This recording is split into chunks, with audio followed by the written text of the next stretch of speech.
Hi, everyone. Welcome to another episode of 15 Questions with a Feminist. I'm Maria, pronouns she, her. I'm Anika, pronoun she, her as well. All right. So, for our first question, what is your name and what is your role in the period activism or menstrual health issue space? All right. So my name is Aria Koehler, she, her. My role in period activism is I'm working with a startup called Colorful, which aims to improve um, period education and period access, period product access, among other things, as well as education about general menstrual health. And when did you get involved in the space first? Earlier this year, actually, when Colorful, previously Spotbox's founder, Yumi Bashir, approached me to see if I could help with the data science side of things. I'm a data scientist, and yeah, so I've been working with them doing data science, helping to build predictive models, things like that. So yeah, I guess only a few months, all things considered. Yeah. All right. For question number three, what is the biggest challenge you have faced so far in terms of identity and reproductive health issues? Oh boy. Well, I mean, as a trans woman, that's kind of like my usual day, like contains several identity crises, or other things. It is kind of hard to pin one thing down, but sorry, not to just make this about like my gender and my like transition specifically, but it does like sometimes I do have to struggle to feel like I do struggle to feel like at home, like accepted among like groups of other women. And it is also a little bit weird, being that I work so closely with so many women who like are working towards period and menstrual health equity, when that is not something that I do. That's not something I have like personal experience with. Um, Everyone that I've worked with so far has been really um, um, I don't want to just say accepting, but um, very welcoming to my voice in those spaces. But it is something that kind of like lives permanently in the back of my head. It's like I don't really know what I'm talking about here, but like and that does from time to time make me feel a little bit um, on the outside. Um, um, but yeah, did that kind of address the question? Yeah, I think it did. And the next question is also kind of a follow-up question to that. So just kind of elaborating a little more, what do you believe is the biggest stopgap to feeling accepted? And also, what do you think might make feminism a more inclusive space? That is kind of a tricky question to answer, I guess. But well, and I guess part of the reason why it's hard to answer is because I do still feel like I am, I don't know, earning my stripes as a woman. Uh, well, for a little bit of context, I've only been out to my friends and like people I'm close to as trans for like about a year. And so I just haven't spent a lot of time like out as a woman in feminist, like female oriented and feminist oriented spaces. So I guess part of my issue with feeling accepted is feeling like a little bit unqualified. Um, Even though it does um, I am qualified to talk about the female experiences in some ways. In other ways, um, like I was still socialized male. And I think that there are still some hang-ups among some women, and some feminists. I mean, like we could go on and on about like TERFs and people who are explicitly anti-trans, but like even among some more accepting women, there is kind of like this sense that for me, like not having been socialized female, like puts me at kind of like a disadvantage, or not at a disadvantage, like at a disadvantage to understanding other women, at a distinct like material advantage in other ways. So yeah, I think that's what I have to say. That's kind of a winding way to answer your question, but Mhm. yeah. It's still a really important answer. And just another like follow-up would be like, how do you believe that social justice as like a whole concept is a intersectional effort? Well, I guess one of the issues in describing intersectionality, like to begin with, is that it is so that I guess one of the goals of intersectionality is to be very particular, and to include a lot of people's experiences. Um, so like the way that like misogynistic social structures affect me, and the way that anti-trans social, or not even like necessarily anti-trans, but including like just structures that are not built for trans people or for the trans experience, the way that those affect me does intersect with like the way that like my um having been like socialized male um affects my current place in society, and sort of I don't know, current day politics in the loosest sense, politics as like any sort of policy that affects a person, those all interact with each other. Um, and the way that that plays out for a different person in even a slightly different situation, could be very different. So I think that like social justice, like I mean, it's almost like a tautology to say that like social justice has to be intersectional, because like otherwise like it's not doing anything, it's replicating like previous hierarchies, or creating like new hierarchies.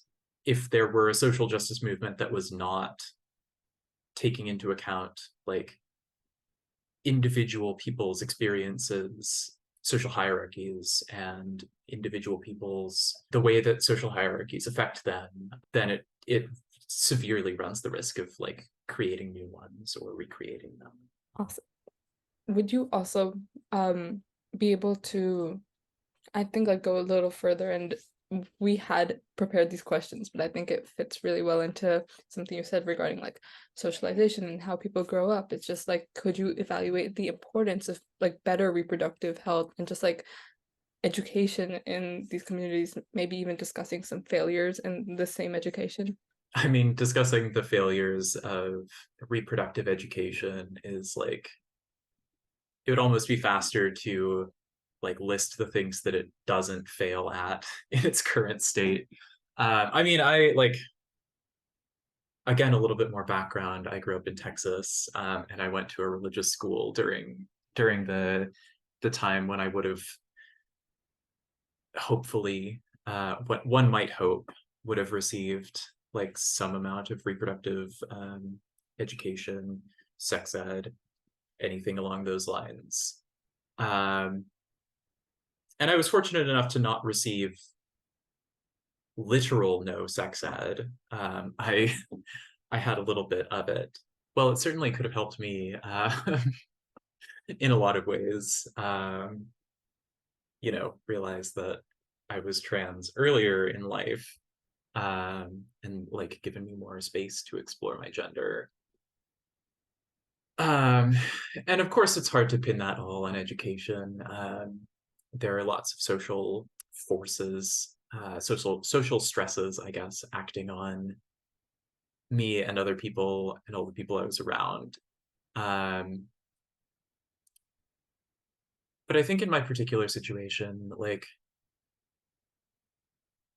presenting the idea of being trans as like a legitimate thing that a lot of people are, um, and that you might be, general you, not you in particular, it would have been really nice. Like I was vaguely aware of being trans. Well, I would never have, I would never have had the, or at least when I was a like when I was a younger child, I would not have had the terminology of like transgender. Um, but I was vaguely aware that there were some people in the world who like lived as not the gender they were born as. And yeah, I think that it would have been very helpful for me to know that that was like a legitimate thing, um, because it didn't really feel like there was that option. Um, it just felt like you got more girly and then you got bullied more. Like that was that was the only option in that direction. And as we are like a youth-led organization, and like our primary like audience is like young people, like what is something that you think young people should know about identity, like having lived like through this? Oh God. Again, this is kind of a hard question because like I don't even know what I need to know about identity. And I struggle with my own identity every day. But that's, I guess, neither here nor there. This is also kind of tricky because my head like naturally goes towards like a lot of platitudes, like be yourself, or like eventually eventually they'll calm down and like accept you for who you are. I guess if I had to say something and I would want to make it like, concrete and helpful, I would say that like there are a lot of people out there who live very unique lives, um, and lives that don't necessarily look exactly the same way that like people's lives are portrayed through, I don't know, media and like other ways that like behavior is modeled, behavior might get modeled for you. Um, and that you probably know some of them. I would say to go and ask people questions about themselves and their own identities, other kids, other adults, people of like any different background. I don't know. This is also like this is kind of tricky for me to answer because like I'm not that much older than y'all, but I still grew up in a very different world where like being trans, for example, like just wasn't talked about nearly as much. And there were way, way fewer kids who were out as trans or non-binary. Yeah. Does that No, that's super helpful. And sound we're like a not good calling, answer? yeah. And you are still a young person. We just younger people. I Yeah. I'm so sorry. Yeah, well, I don't know. It's tricky because the stuff has moved so fast. And I think that gets forgotten a little bit. Um, that like even 15 years ago, like publicly being gay could be like a career destroying event. Like like publicly being outed as gay was a career destroying event for a lot of people. Um, let alone being outed as trans or like trying to come out as trans into that environment. Um, yeah, for a lot of adults and a lot of kids. And like like things are better now, without a doubt. Obviously, like homophobia and transphobia are like something that it there are things that are being fought like every single day, in a lot of different spheres. But yeah, I don't know, that's just a little aside about how fast this stuff has moved in like public consciousness. It Yeah. can be hard to figure out like where other people are at, like adults who are just a little bit older than me. Like I'm super hesitant around because sometimes they have really weird ways of reacting, and like it's also hard for me to talk to people who are even a little bit younger because it's very hard to judge like what their experiences have been, what y'all's experiences have been. Yeah. About like gender and identity and things like that. This, speaking of how far things have changed, this might be a little abrupt of a segue, but I needed your input on like how can data be used to seek social justice? Yeah. Um, well, it can be used in a lot of like very specific material ways. Um, like there are lots of um, organizations that push for social justice legislation and social justice um,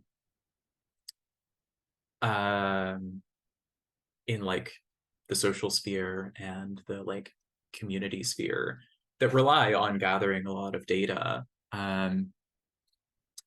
That can range from anything on anything from like data on legislation that has been passed, data on like different people's access to food, or in this case, like period products and menstrual health care.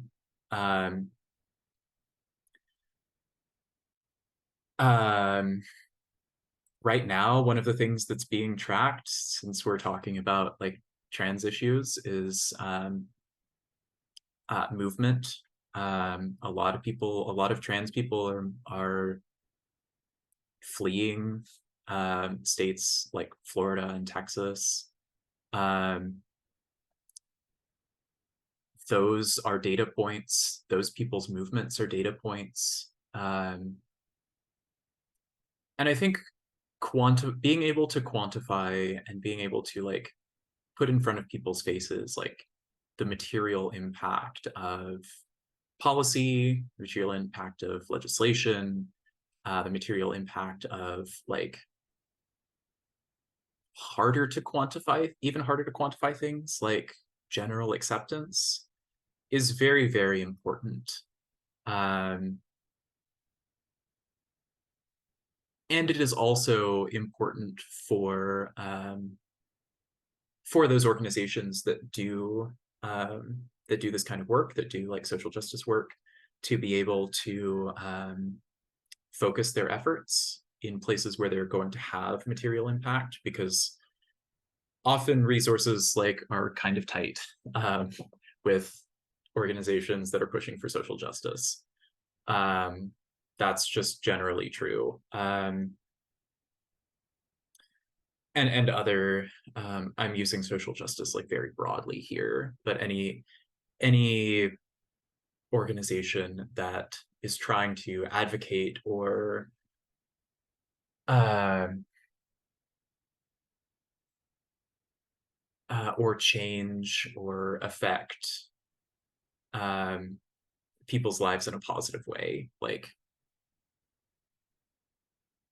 there's not a lot of money in that, and as such it's harder to get resources um, to do that kind of work, and those efforts need to be focused, and they need to be put to good use, because not putting them to good use has like very dire consequences for lots of people. Doubtlessly. And why, if they should like younger people know, or just people in general know about like how to read data, or how to read even that like pesky privacy statement that appears before they sign on? When it comes to your data being collected, I think that's one thing. Data privacy and data security are both very salient issues in the modern world. And I don't actually even know if I'm qualified to give anyone any actual advice on that front.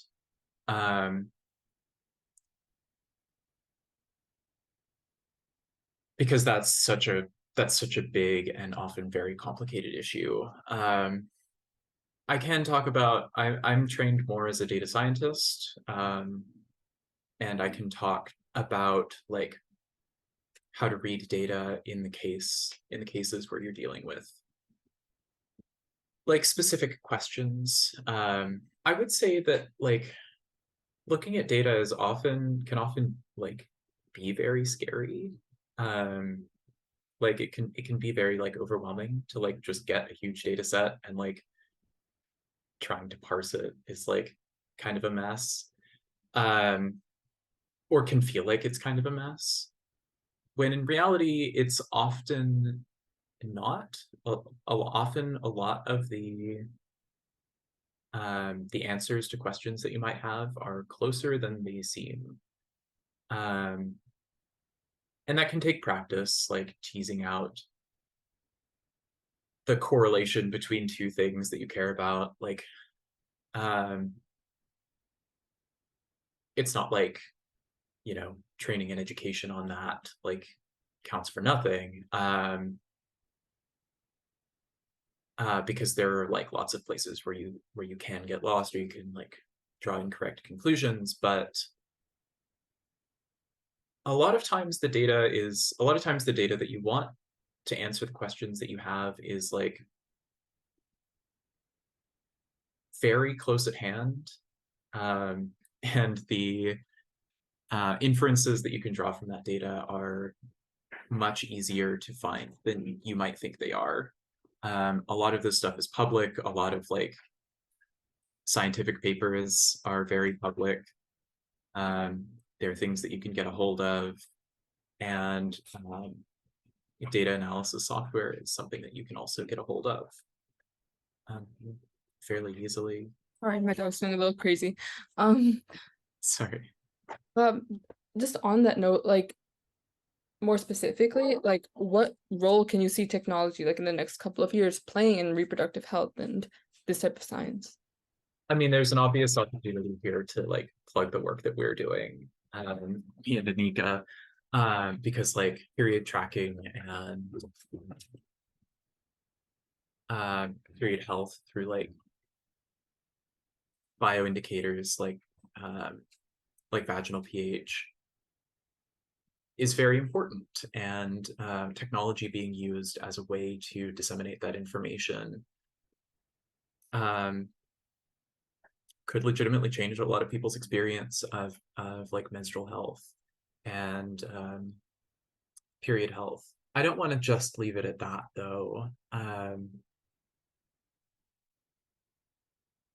because it feels a little bit irresponsible to just say that and not go any further, because of a lot of the harmful ways in which technology has been used against um, people who menstruate, people who can get pregnant. We are living in a post-Roe world, and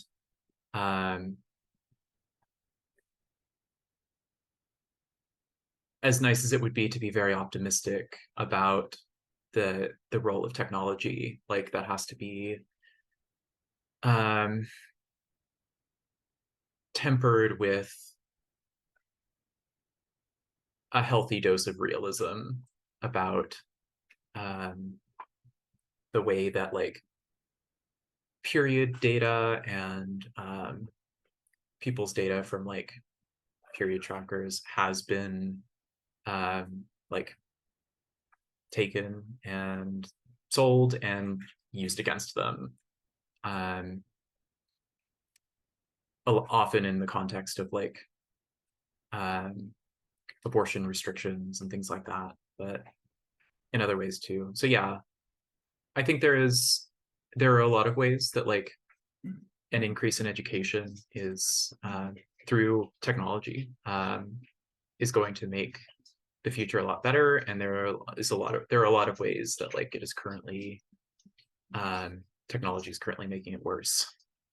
Now we're gonna wrap up with a few more questions, and they're gonna get a little more general.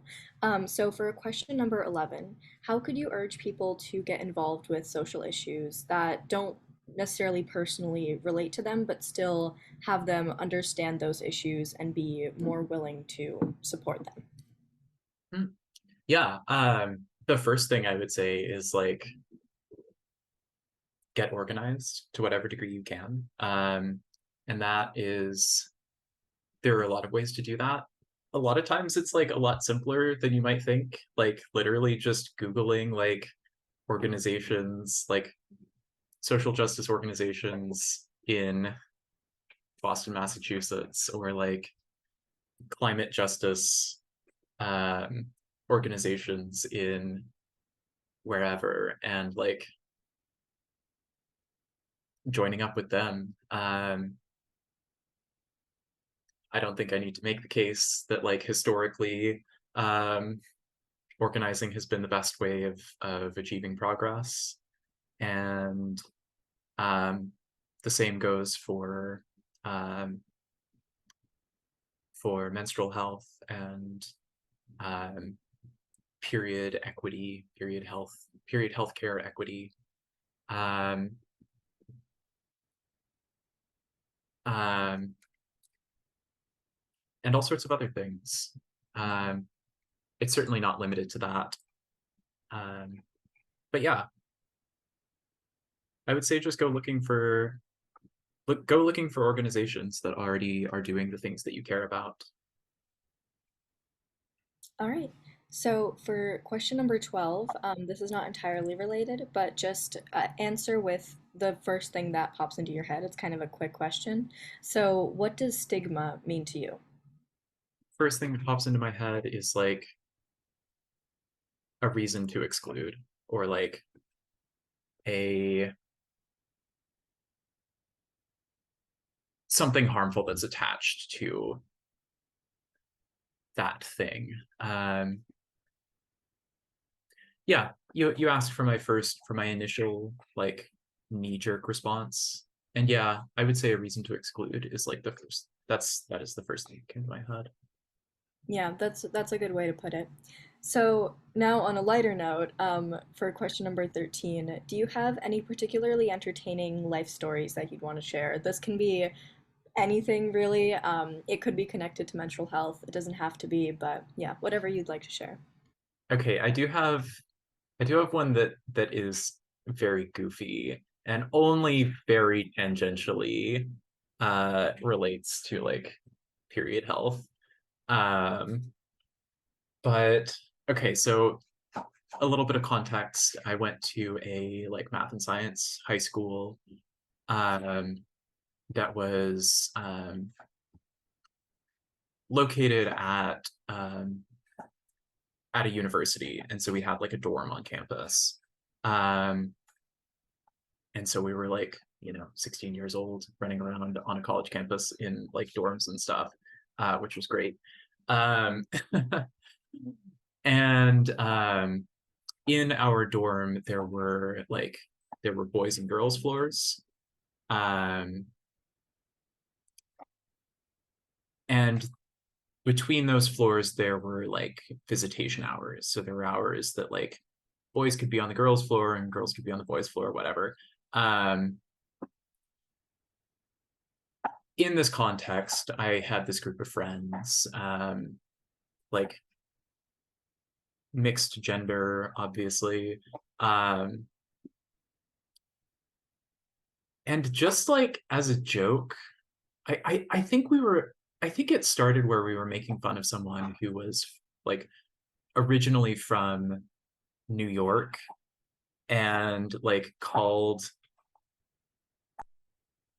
dorm rooms like a pad, like, which I'm led to believe is more of a like New Yorkerism. I mean, it's not unheard of to like refer to apartments or like dorm rooms as a pad. Um,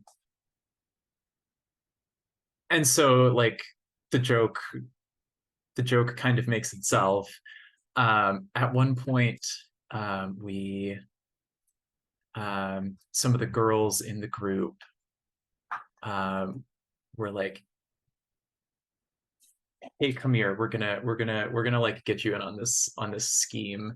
And they had one of them had like pulled out like a period pad and like written the pad on it and like pulled off the back, so it was the adhesive. I was like, all right, now I'm gonna need you to just run over to this friend of ours that we were making fun of, um, to his dorm room and like slap this on the front. And uh and I did, and we like, I guess he heard because I was like slapped the front of the door. Um I didn't see him, but I like, I kind of tore out of there. But yeah, that it was just kind of like goofy, like hijinks. We're just like, I don't know, messing with each other, calling people's places the pad. I don't know. It's only even remotely related because it like involved um a literal pad, but I don't know. That is actually very funny. So now, just kind of wrapping some stuff up. If you feel comfortable sharing, what are your future plans in data science, or do you have any future projects that you're looking forward to? Um so for the time being, I am just working with Colorful. I don't know. I've had like aspirations to do like data analysis or um data gathering, other data stuff like on the side. Um that have never like entirely materialized. Um um but yeah, for the time being, I am just working with Colorful. That might that might change in the future. I may take other roles, or roles in like other companies as well. Um, yeah, I don't know. Um, Sometimes I just like do stuff for fun. My GitHub is kind of like littered with times I've picked up a data set that I thought was interesting and like started to do some sort of analysis on it and then like set it down sometime later. Um, Sort of like half finished projects and stuff. I don't know. That's maybe not the most interesting answer, but that's where I'm at. All right. And for our very last question, do you have any final words of wisdom or anything else that you want to add on? Something I would say is that technology can be very alienating, very isolating, but it can also be very like inviting and very welcoming, and it can create a lot of opportunities um, that you are like totally free to make use of. I don't know. It's related to what I said earlier about data often being more accessible than you think it is, and software being more accessible than you think it is. One of the things that the internet has done is put that stuff closer to like closer to being in your fingertips, I guess. And not just that, but also like people as well. I've had way more success just like cold calling people, like cold emailing people. Um, a lot of the time in academia, because academics like always love to talk about the things that are interesting to them. Um, so maybe this is like biased a little bit by that, but just like, yeah, cold emailing people and just saying like, hey, I'm interested in this thing. Do you have any advice? Or I'm interested in like this thing that you have done. Do you have any like, do you want to talk about it? Or do you do you want to work together on something? Do you want to, like, could you give me access to this interesting thing that you've worked with? I don't know. There's a lot of opportunity out there. Um, there's a lot, resources are a lot closer to hand than they've ever been. So make use of it. Sometimes it can lead you really neat places. Yeah, and that's a fantastic answer to the words of wisdom. I actually really like that. All right, so that is the end of our 15 questions. So thank you so much for coming on and talking with us. Yeah, this was great. Yeah, absolutely. No, thank you so much for having me.